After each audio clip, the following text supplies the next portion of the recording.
啱啱大家睇完咁精彩嘅介紹短片之後，今期最優秀運動員佢就係陸正儀。大家好。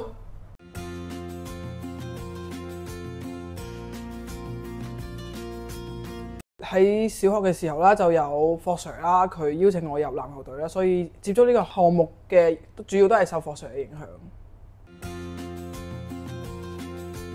打咗籃球應該都有6到7年啦。積極訓練嘅主要原因都係因為熱愛呢項運動啦，都想打出一啲嘅成績啦，去得到屋企人啦、朋友啦同埋老師嘅認可啦，都想去更高嘅舞台去打波咯。學界入過前4啦，喺出邊都有打分齡賽，攞過季軍同埋公開組啦。喺上年啦，跟出邊嘅球會啦攞到咗亞軍嘅。最重視嘅係上年嘅復活節假啦，跟學校去咗香港打呢一個3×3嘅籃球賽啦。第一次可以同學校嘅隊友啦，去到外地去交流。體育競技咧係非常之殘酷噶啦，喺籃球場上面你輸1分都係輸啦，所以更加需要運動員一個正面嘅積極嘅態度啦，去練習啦，去訓練啦，去睇每一場嘅波啦。同時籃球呢樣嘢咧都令到我學識咗點樣控制情緒啦。球場上面一個小失誤啦係經常出現嘅，但係我唔可以因為呢個小失誤而導致自己情緒低落，影響咗成場波咯。如果當你情緒暴躁嘅時候咧，你會點樣啊？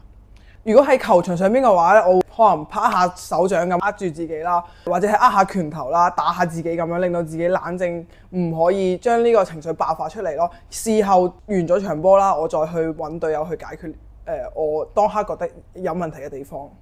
有冇試過祈禱啊？之後有。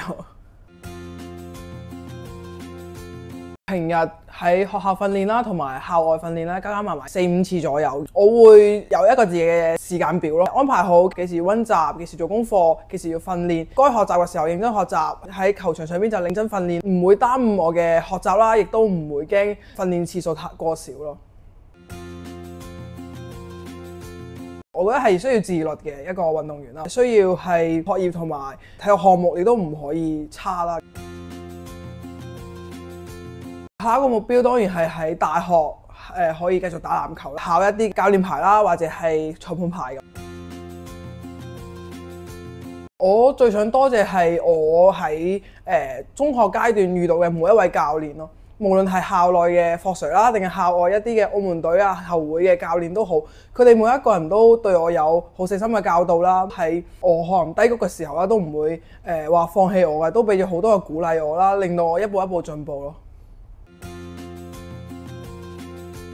如果係運動員嘅話咧，就會同佢哋講，就係要好好讀書啦，自己 keep 住對呢一個體育項目嘅熱愛啦，唔好因為一次嘅失敗啦而去放棄嘅。咁對於唔係運動員嘅同學嚟講，就係要揾到一個自己嘅興趣啦，去繼續學習。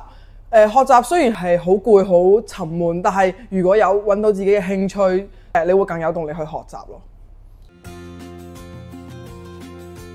我覺得籃球隊可以加一啲體能啦，同埋一啲比較系統性嘅訓練啦，或者係針對住我哋每一個球員嘅特性啦，去幫佢哋去有一個唔同嘅訓練。運動員一個人點解嘅？因為我覺得一個人更加可以專注去練我自己想要進步嘅位置。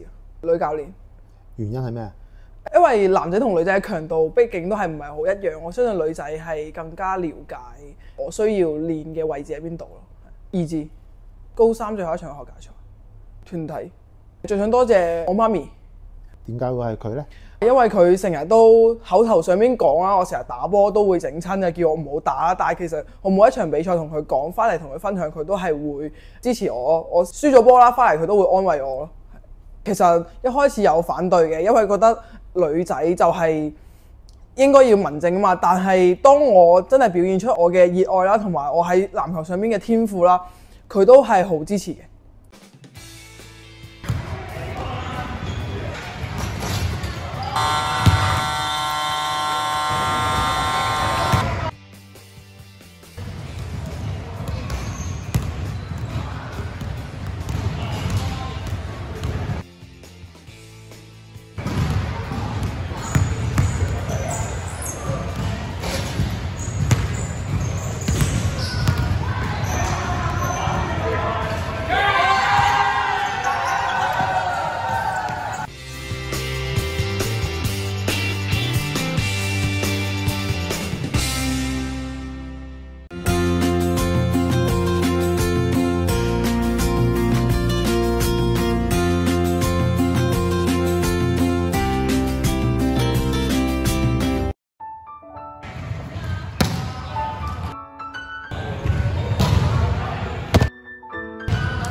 霍 Sir 啊，你覺得陸正儀有咩長處啊？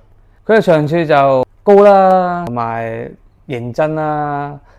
呢個字就我中意佢認真咯，即係佢玩籃球嗰時。霍 Sir 啊，陸正儀而家畢業啦，你對於佢將來有咩寄望呢？佢入咗去內地嘅大學啦，咁啊想佢可以參加到內地嘅大學嗰個聯賽咯，有期望佢入代表隊咯。